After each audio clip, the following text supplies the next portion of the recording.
నమస్కారం ఫ్రెండ్స్.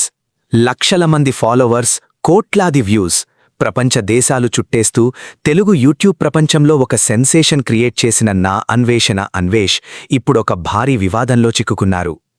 కేవలం 24 గంటల్లోనే 1,50,000 మంది సబ్స్క్రైబర్స్ అన్సబ్స్క్రైబ్ చేయడమంటే సామాన్యమైన విషయం కాదు.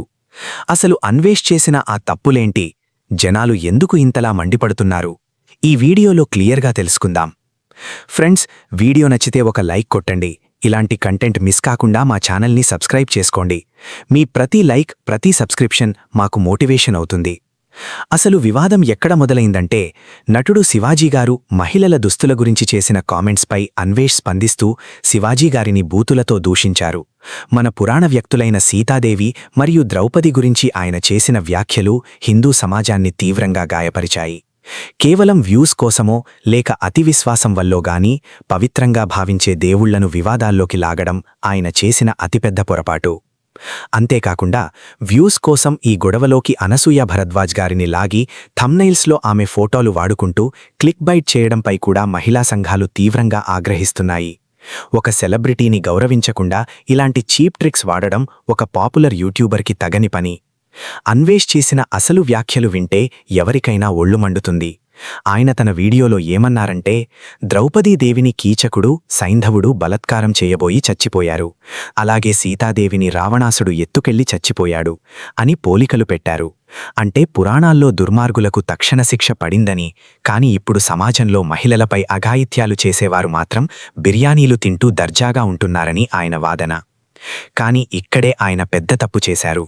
దేవుళ్లను ఉదాహరణలుగా తీసుకునే క్రమంలో అత్యంత పవిత్రమైన పురాణ ఘట్టాలను ప్రస్తుత నేరస్తులతో పోల్చడం మరియు ఆ సందర్భంలో ఆయన వాడిన బలత్కారం లాంటి పదజాలం భక్తుల మనోభావాలను తీవ్రంగా గాయపరిచాయి. మహిళల భద్రత గురించి మాట్లాడాలనుకుంటే దానికి వేరే మార్గాలున్నాయి.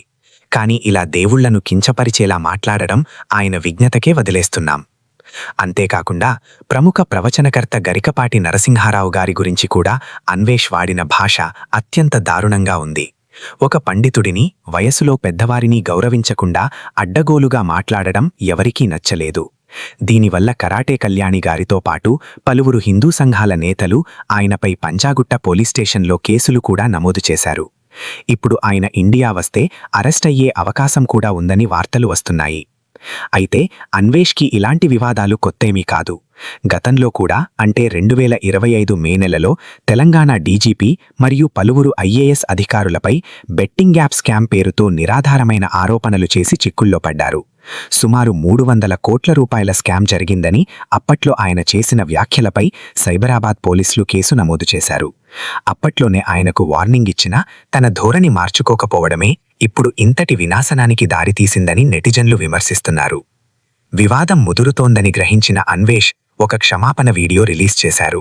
కాని అది క్షమాపణలా కాకుండా సవాల్ విసిరినట్టుగా ఉందని నెటిజన్లు మండిపడుతున్నారు. ఆ వీడియోలో ఆయన ఏమన్నారంటే, నాదే తప్పైతే ఈ రాత్రికి రక్తం కక్కుకొని చచ్చిపోతా అని తీవ్రమైన వ్యాఖ్యలు చేశారు. అంతేకాదు, ఒకవేళ మీరు నన్ను క్షమించకపోతే ఈ ఏడాది అంతా మీకు అష్టదరిద్రాలు చుట్టుకొని సర్వనాశనమైపోతారు అని శాపనార్థాలు కూడా పెట్టారు. ఒక తప్పు చేసినప్పుడు వినయంగా సారీ చెప్పాల్సింది పోయి ఇలా ఎదురుదాడి చేయడం వల్ల ఆయన ఫాలోవర్లే ఆయన్ని అహంకారి అని పిలుస్తూ అన్సబ్స్క్రైబ్ చేయడం మొదలుపెట్టారు. జనాలు ఎందుకు అన్సబ్స్క్రైబ్ చేస్తున్నారో 3 కారణాలు క్లియర్గా కనిపిస్తున్నాయి. మతపరమైన భావాలు, దేవుళ్లను కించపరచడం ఎవరూ సహించలేరు. అహంకారం, తప్పు చేశాక కూడా క్షమాపణ చెప్పే విధానం సరిగ్గా లేదని చాలామంది ఫీల్ అవుతున్నారు. కంటెంటులో మార్పు, కేవలం ట్రావెల్ వ్లాగ్స్ చూసి ఇష్టపడ్డ ఫాలోవర్లకు ఇలాంటి వివాదాస్పద రాజకీయ, మతపరమైన కామెంట్స్ నచ్చడం లేదు. కేవలం సబ్స్క్రైబర్స్ తగ్గడమే కాదు, అన్వేష్కి ఆర్థికంగా కూడా ఇది పెద్ద దెబ్బ. ఒక్కో వీడియోకి లక్షల్లో సంపాదిస్తూ నెలకు సుమారు 50 నుండి 80 వేల డాలర్ల వరకు ఆదాయం పొందే ఈ ఛానల్కి ఇప్పుడు స్పాన్సర్స్ వెనక్కి తగ్గే అవకాశముంది. డిజిటల్ స్ట్రైక్ కారణంగా ఆయన బ్రాండ్ వాల్యూ దారుణంగా పడిపోయింది. విదేశాల్లో తిరుగుతూ భారతదేశం గురించి, ఇక్కడి పన్నుల గురించి ఆయన చేసే కామెంట్స్ కూడా ఇప్పుడు వైరల్ అవుతూ ఆయన్ని మరింత ఇబ్బందుల్లోకి నెడుతున్నాయి. అసలు జనాలు అన్వేష్ని ఎందుకు ఇష్టపడ్డారు?